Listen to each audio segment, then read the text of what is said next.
bat phenomenon. Schrodinger, as we all know, was the scientist who theorized about putting a cat in a box and inserting poisonous gas that's 50% likely to kill it, and then postulating, or it might be criticizing the idea of quantum mechanics that the cat is both alive and dead before you check the box. It's a 50-50 chance. The cat's 50% alive, it's 50% dead. But when you check the box, it quantumly collapses, which is kind of where quantum mechanics is at this time. So Christopher Nolan plays with that idea, and I've seen a lot of analyses on his movies, and no one really brings up Schrodinger's bat. Like, I'm about to really drop some knowledge here for any Nolan fans, any quantum mechanic fans, any Batman fans. So let's get to it. I'm not talking about Schrodinger's Catwoman. I'm talking about Schrodinger's bat. It's at the core foundation of quantum physics, the idea of something simultaneously existing and not existing. In Inception, we get the 50-50 quantum possibility that Leonardo DiCaprio's totem is top. Either is stopped spinning by the end or continues spinning infinitely. It seems like it's wobbling, so maybe it's a happy ending and he's out of the dream. But there's another idea where it spins infinitely, so he is in the dream. And then another level is that it was always Mal, his girlfriend, who supposedly killed herself to get out of the Inception level, who did him in. So there's a 50% chance that the dream is over, or a 50% chance he's stuck in it and that Mal incepted him. Furthermore, but all right, it could be either way. That's why he always writes his movies. It's always Christopher Nolan and his brother, some other dude. Is it Jonathan Nolan? But I think one of them's positive, one of them's negative, and they both go through the scripts and double check each other's work like brothers. And I guess one brother's outlook is optimistic and one is negative. And I'll leave you to determine which is which. I'm sure all these movies have happy endings, but let's really check this out. So we did Inception there. Let's just skip up to Batman. Batman. So Schrodinger's bat. Seems like at the end, there's an explosion that goes off, and Batman either survives it because the autopilot works. Earlier on in the movie, they say the autopilot might not work, and we do see him blow up. So one negative way to read that is that Batman does die at the end, and when we're seeing this fantasy of Christian Bale and Anne Hathaway happily ever after, where Alfred, I failed him, Master Bruce, I failed him, Master Wayne. He always wanted to do right, and he always wanted to see Bruce and end up happily ever after, specifically at this cafe. So at the end, we see him, that it's worked out okay for Bruce. He's alive. It's a happy ending. He's gotten away with Catwoman, who Alfred, I guess, has decided is the perfect mate for Batman, someone who literally never stops until he's dead. But the weirdest part of that movie is at the end when Robin reveals that his name is Robin, and the girl's like, I really like your name, but his name is Dick. So she's saying, I really like Dick. Dick Grayson. This isn't supposed to be a comedy. This is supposed to be a careful analysis of Schrodinger's bat. That's why Nolan went with Two-Face and the 50-50 coin in those movies. Every movie since also has various quantum moments. There's a couple in Interstellar. They involve Hugh Mann, the Matt Damon character, or the machine TARS, as being responsible for the Tesseract saving humankind. It's either humankind from the future, possibly from the Anne Hathaway. Spoilers. But here's the idea that it's TARS who is part. How to spell the word Tesseract is the word TARS and Case. Those are the two robots. But TARS jumps into the singularity, into the black hole, and then Matthew McConaughey jumps into the singularity. But the robots already prepared this weird quantum machine because it's had infinite time there to make it happen. And earlier on, Matt Damon's kind of talking about how machines can't improvise, and that's why you have to send humans. And also Tars at this point has said, when did I... Oh, there's a beautiful butterfly. And... Oh!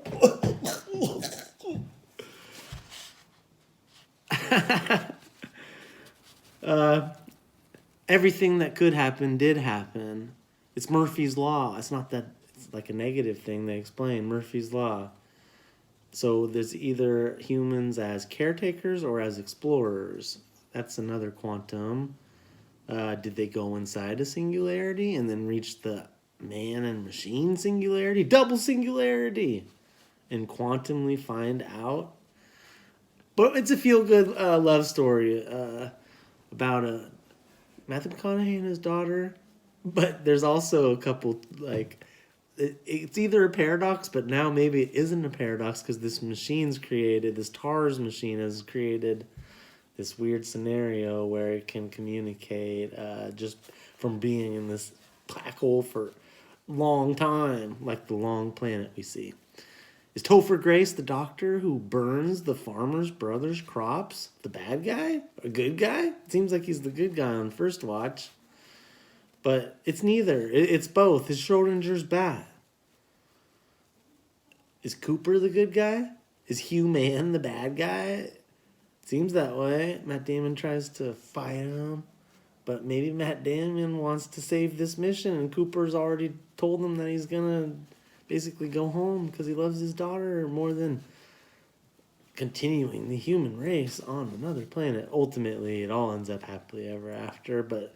The ending, I didn't like it at first, and now I've thought about it some more, and there's something going on with TARS. That little robot's doing something tricky. So let's talk about his other movie where there's a machine that does something tricky. It's called The Prestige. As Michael Caine tells us, The Prestige means there's 3 parts to every trick. There's the first part is the pledge. It's showing the audience something ordinary. Once you've seen something ordinary, that's the pledge. Then the second part is the turn. It's the convincing the audience that the ordinary is something more than that. More than it is. And then the third part is called the prestige. Because it's not enough to make something disappear. You've got to bring it back. It's so sweet. Or is it? The prestige is the part of the trick where you start to believe in magic. So did magic exist in that movie? Seems that way. We got to see the Tesla machine. And the movie makes us believe through movie conventions that David Bowie is Tesla. And Andy Serkis, Gollum, he's not Tesla. Or is he? Is it a Schrodinger's bat situation? In this movie, he clones the cats you see with the machine, right? Or at least we see duplicates of the cat. Did Bowie pull one over on Hugh Jackman for all that money? The cats are slightly different. It's just natural filming a movie. And the hats that are cloned, they're slightly different too. Or the machine works. It's magic. It's magic. It's a happy ending. Schrodinger's bat. It's not... I fell for it the first time too, but guess what? He didn't really kill a dupe. When he killed the duplicate, it wasn't a clone. He did kill a duplicate. We saw him earlier in the movie. It's this look-alike. Hugh Jackman's already hired Gerald Root. And Michael Caine says, I won't do it again. I could make you look exactly like him. Give me 1 month. All he needs is a month.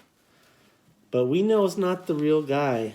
Angiers, Robert Angiers is the character's name. And then at the end, we see him fall into it and drown.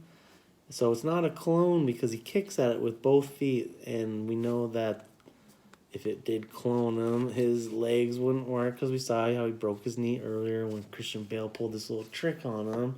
Made him break his leg. Remember earlier? You should see The Prestige if you don't know what I'm talking about. I'm about to drop this knowledge on you. But... here goes another one. Alfred Borden. Oh, Robert Angiers. That's their names. A-B-R-A. Abracadabra. That's his last words at the end. It's sad when he's about to hang one of the twins. That's just one level of the movie. But the Tesla machine didn't work. It was loud and it was electric and it was flashy and it was crackly and we believed it. Even Hugh Jackman believed it, just like he believed another trick earlier on in the movie. But the smart Christian Bale, he doesn't believe it. He's instantly looking like, what else is going on? Don't get tricked by Tesla or by alley. And they say in the movie at one point, they use the word a back alley as a way to describe like how to trick somebody, another red herring, a back alley. So they named the guy Alley. Christopher Nolan's always naming these people funny little names. Inception is a bunch of, you get that that's like Minos and the Minotaur and Ariadne in the string. And the string theory, we'll talk about that some other time. It's already 11 minutes, dang. But the part that clinches it is the super quick cut. Michael Caine identifies the dead body, and he's kind of sad. It could be whoever. It's both. It's both the real guy, the clone. It's both. It's his clone. It's his lookalike that he's helped create. Gerald, it's both. It's neither. It's Schrodinger's bat. Because behind him for a second, you see there's a wax replica. There's a guy making a wax body. So at the end, you see a bunch of wax bodies. That's what that is. Sorry about spoiler on a movie that's 14 years old and you've already seen. But watch it again. The machine doesn't work. It's a downer. Or it does work. It's both. It's Schrodinger's bat. Believe it or not. Just like the wax replica they have at the Believe It or Not place. It's one last trick that the guy tries to lie at the end. And that's how Prestige works. And that's how every Christopher Nolan works. And I can't wait till the next one. Oppenheimer. It's going to have a little quantum trick to it. Hope you're ready.